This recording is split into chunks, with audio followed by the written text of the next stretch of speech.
Méditation du 25 mai. Trouvez léger. Comme il achevait d'offrir l'Holocauste, voici que Samuel arriva et Saül sortit au devant de lui pour le saluer. À Samuel 13, verset 10. Poussé par son tempérament bouillant et par une impatience grandissante, Saül attribuait la confusion, la détresse et la désertion de ses troupes à l'absence du prophète dont la providence divine retardait l'arrivée. N'y tenant plus, pressé d'agir pour calmer les craintes du peuple, il résolut de présenter lui-même l'Holocauste pour implorer l'aide divine. Mais cette fonction n'était permise qu'aux prêtres, fils de Lévi. Saül n'en donna pas moins cet ordre. « Amenez-moi l'Holocauste » 1 Samuel 13, verset 9. Et armé de pied en cap, il offrit le sacrifice sur l'autel. Si Saül avait rempli les conditions de la promesse divine, le Seigneur aurait accordé une délivrance merveilleuse à Israël au moyen de quelques hommes qui lui étaient restés fidèles. Mais Saül était si satisfait de lui-même et de ce qu'il venait de faire qu'en venant à la rencontre de Samuel, il s'attendait à recevoir des félicitations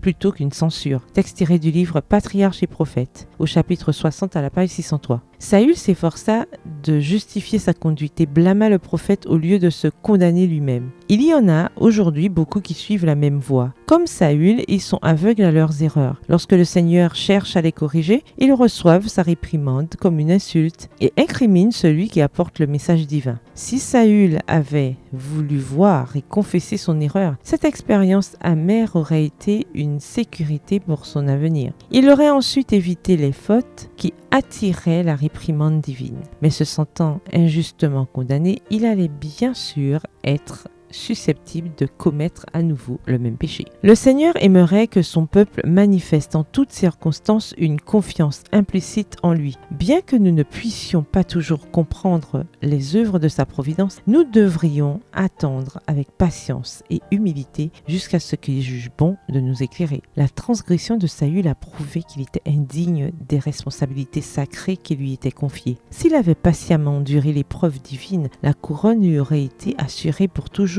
à lui ainsi qu'à sa maison. En fait, Samuel était venu à Gilgal dans ce but précis. Mais Saül avait été pesé dans la balance et trouvé léger. Il allait donc être destitué pour laisser la place à quelqu'un qui considérerait l'honneur et l'autorité de Dieu comme sacrés. Texte tiré du livre The SDA Bible Commentary, commentaire biblique adventiste, au volume 2, le chapitre 1 Samuel 13, aux pages 1014 et 1015. Bonne soirée et que l'Éternel vous bénisse.